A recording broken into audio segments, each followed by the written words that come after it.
dokie. So, America issue 2. You see the cover art with Miss Marvel and Monica Rambeau. Yeah, neither are showing up in this. Which makes me wonder why this wasn't the cover art to the first one and vice versa. Because it would have actually made more sense.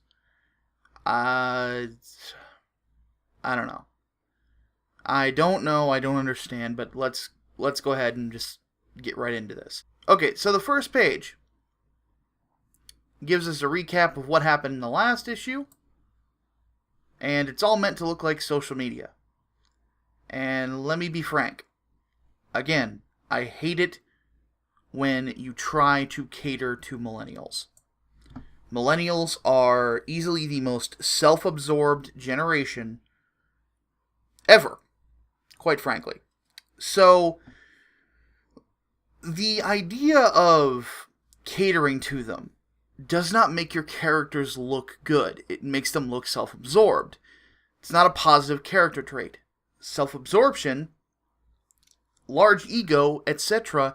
is a trait of a villain. Most people don't consider it a positive. Part of the reason why millennials are looked down upon by a lot of other people, oftentimes by other millennials who don't act like the typical millennial, such as myself. But what really gets me on this, on this first page is the following. That's right, it's me, America Chavez, exile of the utopian parallel. Didn't she leave voluntarily? I don't. Okay, maybe I need to look a little bit more into the backstory on that, but I'll take it for what it is. But generally, exile means that you were kicked out. I thought she left on her own. But anyway, and student at Sotomayor University, and I'm not new. I'm Teen Brigade, Young Avengers, and The Ultimates certified. You don't need to see ID. I've got my own solo series now. Oiste. So you're treating the reader like an asshole. Yeah, I really don't want to keep reading. I don't. Like, I'm being insulted on the fucking recap page. This is just nasty. Like, why do I care about you? You're an egotistical bitch. Alright, so last we left off, she punched Hitler because of course she did. Because this writer is trying desperately to get you to like this character. So we go to planet Mount Ixa, to a couple of fangirls, one named Imani, another named Zulai, and gives us a little bit of background on what they are, and so on and so forth. Apparently Zulai is a tech genius, and Imani's right-hand man. Or right-hand Amigex? Is it a woman or a man? If it's a dude, it's an amigo. It's a chick, it's an amiga. Fuck, man. No, don't do that. Normal the normal people who read comics aren't going to know what the fuck you're talking about. So they're basically showing that they're trying to access and trace her through her social media accounts. And this one girl has hair that is styled like Captain America's shield. Here's my question. If she's such a fan of America Chavez, why is her hair styled like Captain America's shield? I don't get it. I don't think it's necessarily bad. I just think it's a really weird art choice.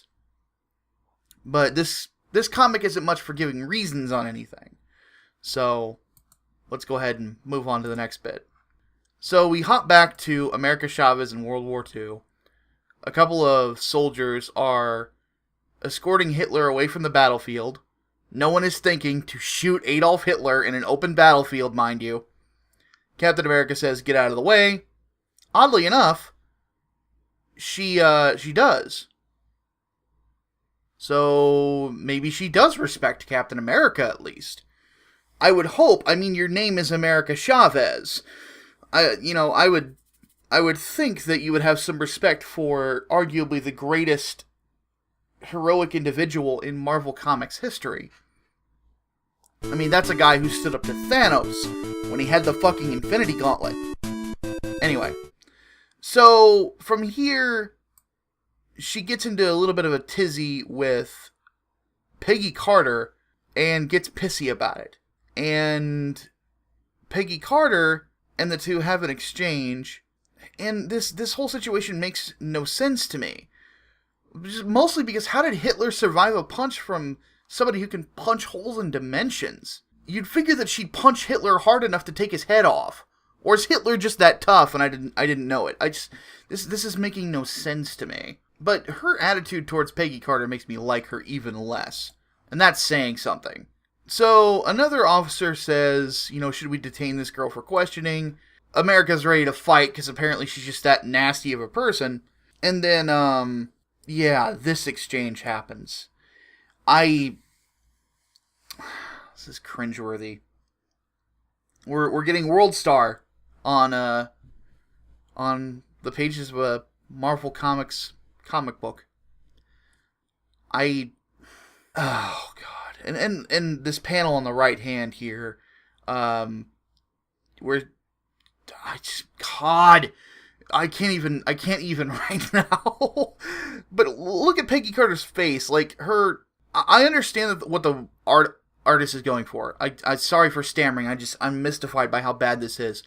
But I can get what the artist is kind of going for here, but the artist is just not very good. Like, Peggy, I guess, is supposed to look like she's giggling at this whole situation, but she looks like she wants to pull out her sidearm and unload it into her own temple. And what is up with America's nose? It looks like it's just, like, all over the place. Like she just had a botched surgery or something. So anyway, they go down to Peggy's little secret base. Again, keep in mind that they're all letting Hitler get away at this point. He's still alive. And they banter back and forth. Basically, I don't know, it's meant to emphasize that Peggy is a spy, which anybody who's read Marvel will probably know that already, or if you've watched Captain America: The First Avenger, or her series on ABC. Anyway, so suddenly Nazis. Yeah, suddenly Nazis. So Peggy makes her escape, and, of course, this page is here to have yet another established Marvel character tell the reader that America Chavez is awesome. Never mind that we're not seeing her be awesome. Show, don't tell. Anyway, she punches a hole in reality, which gets rid of the Nazis, and then she goes through the same hole, I think, and now she's in a bed back in her van down by the river, and she's getting all emotional over the girl that she was a bitch to and broke up with in the last issue. Okay, so maybe she's not just narcissistic, maybe she's narcissistic and emotionally unbalanced. Or maybe she's PMSing and Aunt Flo is on her way to visit. I don't know. But this writing is not good. Okay, next page. So we find out that Peggy Carter found out about America Chavez, which is why she wasn't surprised at her presence, because of her teacher, Professor Douglas, who is talking to some shadowy figure that's considerably more interested in Chavez than I am. So I'm guessing we're going to find out at some point that the professor has the ability to speak to people across time. Okay, it's whatever. Oddly enough, I'm starting to wonder if this character, the professor, is going to come across as considerably more endearing than America herself, because she actually looks like she has a little bit of depth, because she actually gives a shit about another human being. Okay. So now we have a page so that the main character can have a panel complaining about privilege. Let me rephrase this so you kind of understand how ridiculous this is. A character that can punch holes in reality is complaining about privilege. Holes in reality on top of flight, super strength, and superhuman durability. And she's preaching about privilege. Wow. Okay. Also, on this next page, I get that these are supposed to be white kids. Rich white kids, because fuck white people, I guess. But they're not colored very well. I mean, look at this. Did the purple man have kids that I might have missed? Did he impregnate some of the women that he was, slutting about with in Alias? I'm genuinely curious. That's what it looks like. And the West Side Story dipshits are back too. Great. And suddenly, America's friendly with them, though she didn't look too friendly towards them in the last issue. Whatever. Oh, goody! Moon Girl is here. You know, the supposedly smartest person in Marvel. Because, fuck Reed Richards, am I right? So in this little speech that she gives, she questions why school days are 8 hours long, which you could Google and find out, and why she can't vote, which the reason you can't vote until you're a certain age is because of brain development. That's the reason for a lot of consent laws, and so on and so forth. It's because you need to be able to have the mental capacity of informed consent. Meaning that even though she's 8 and she is the smartest person in Marvel, her brain is still developing, which would mean she has the propensity to continue to get even more intelligent than she already is. On top of that, she still has a lot to learn about social elements. Because there are some people that are really, really intelligent that are just socially dumb. That was part of Reed Richards' charm back in the day. But what I'm getting from this is that the smartest person in the world can't use Google or understand brain development. Alright, I'm just going to say it right now. She is not the smartest person in Marvel. It's still Reed. And I'll explain why at the end of the episode. But this chick is fucking dumb. She goes on to say that many rules are just made up to keep her in line. Yes, the world is there to keep you down. Fight the power. Oh, I'm black, y'all. I'm black, y'all. I'm blackity black and I'm black, y'all. Etc. You're a goddamn superhero. You follow the rules to set an example for other people. So that other people will understand that it's the way it is for a reason. That this isn't all just random nonsense. You're supposed to be a shining light for all the other people in the Marvel Universe to understand that it's worthwhile to keep fighting in life. Wow. We have yet another superpowered being that has no sense of duty, no sense of justice, no sense of intelligence, and a giant ego. Flat out narcissism. You know, America Chavez, Riri Williams, and Moon Girl could become a villain team. Seriously, they could be a villain team. And it would make total sense. Let's keep going. The fact of the matter is, this entire lecture, though, not showing that she's smart. It's showing that she's a black 8-year-old Anita Sarkeesian. She doesn't come across as smart at all. She seems like she's only schooled in gender studies and critical theory. Those are degrees for stupid people. It might as well, it's the college version of a participation trophy. It's all nonsense. I would expect, like, discussions about quantum physics or time travel or something along those lines, or, I don't know, I would expect you to know how to write a character so that they can sound intelligent, and this writer is just unable to do so.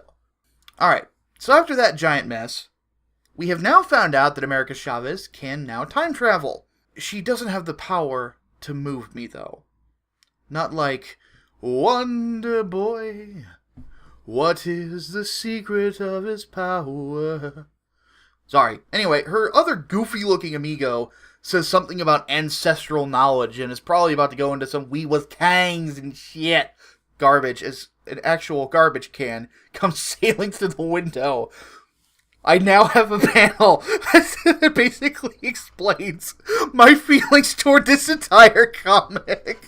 Just chuck a fucking garbage can through the window, because that's what this is. I mean, I honestly can't think of a more appropriate panel in recent comics history than that right there. That's awesome. For all the wrong reasons.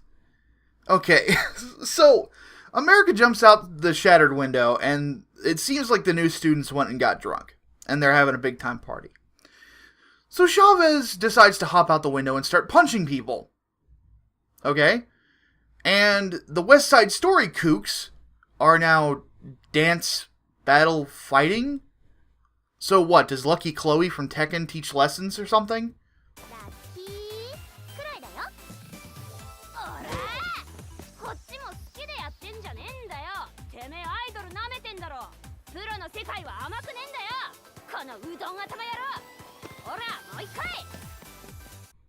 Ugh, that's a horrifying thought. Anyway, And apparently they're all robots. Now wait a minute, why didn't you establish that 4 panels earlier? To let the reader know that America's just not punching random people. Or does that not matter to the writer? Probably not. And also, what's with the art here? Why does one of the people look like Hank Henshaw, the cyborg Superman? Is that intentional?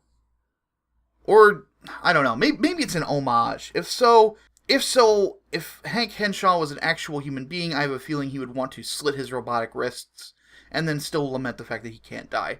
Anyway, so after she throws out some Spanglish and a prayer, everyone drops to the floor. Why not? Well, we find out in the next page that the whole problem was fixed by Black Anita and the professor hacking the robots. So let me get this straight. A possible tense situation for America to have, to deal with, that could have led to some actual intriguing conflict, that could have had long-term ramifications for the character and her allies, is handled off-panel. Fuck you. Oh, and now Captain America hair chick has kidnapped America's ex, and dear God, this is stupid. So now we've got an overly obsessed fan lashing out, because that hasn't been done before, and then suddenly America cares about her ex even though she tossed a necklace at her and got all huffy because her ex was an actual human being. Why is it that the characters that show any amount of depth are treated like shit by the main character? I don't get it. Okay, let's get to the conclusion. This series is one of the worst I think I've ever read. It's schizophrenic, the characters are genuinely unlikable, and the art is just atrocious. The dialogue wasn't as bad in regards to cringe in this one as before, but for all the loss of cringe, it increases the amount of bitchy. And it does absolutely nothing to endear the characters that it's looking to endear to you. They managed to make the supposedly smartest person in Marvel look like a fucking retard because she's bandying about this gender studies nonsense. The reason that Reed Richards is established as the smartest person in Marvel is because he acts like somebody who has intelligence. He doesn't spout nonsense. Very calculating, very scientific. To the point where he always had difficulty just relating to people. Which, that's a common trait amongst people who are super intelligent. The overly analytical, they have a hard time understanding John Q and Jane Q Public. This girl just comes across like a giant ego. Honestly, she reminds me of Maximus the Mad. In a lot of ways. So, man, this comic book, -15 on the 1 to 10 scale. Like, this is awful. Every character is unlikable except for the ones that show any humanity, but the ones who show any humanity are so minor that it's hard to really think that they're even going to be around long to give a shit about. I don't know. It's so dumb. This is just a mess. This writer, I don't know, like, supposedly her one book that she's written is really, really critically acclaimed, which doesn't really say much because leftists, will give anything to, some rug munching. But this whole idea is just poorly executed. Because I look at this and I think, like, if a credible writer had this character, they could probably do some interesting stuff with it. But no, it's not going to happen. Instead, we get catering to an audience that doesn't buy comics.